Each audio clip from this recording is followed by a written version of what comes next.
नमस्कार मंडळी, श्री स्वामी समर्थ। आज आहे अंगारकी संकष्टी चतुर्थी।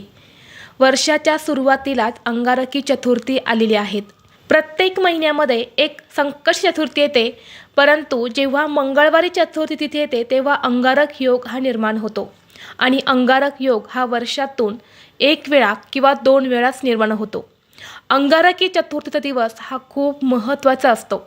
या अंगारकी चतुर्थीला गणपती बाप्पांच्या संकटमोचक या रूपाची पूजा केली जाते। या दिवशी भगवान श्री गणेश आपल्या सर्व भक्तांना आशीर्वाद देण्यासाठी पृथ्वीवरती येत असतात। ते 4 हात आणि 4 मस्तक या स्वरूपात असतात आणि म्हणून पृथ्वीवरती जे गणेश तत्व आहे तर ते 1000 पटीने कार्यरत असते आणि म्हणून या दिवशी व्रत करून श्री गणेशाची पूजा केली जाते। धार्मिक दृष्टीने हा दिवस महत्त्वाचा असून या दिवशी काही उपायसुद्धा केले जातात। आपल्याला आज अंगारकी चतुर्थीला संध्याकाळी घरात कापुरासोबत ही एक वस्तू जाळायची आहे।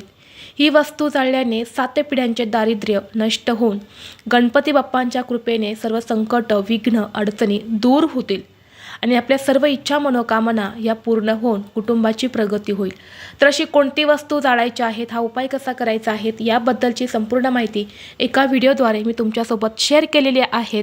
तो व्हिडिओ पाहण्यासाठी या व्हिडिओच्या खाली जो छोटा त्रिकोण दिसत आहे त्या त्रिकोणावरती तुम्ही क्लिक करा, म्हणजे योग्य ती माहिती तुमच्यापर्यंत येईल। धन्यवाद।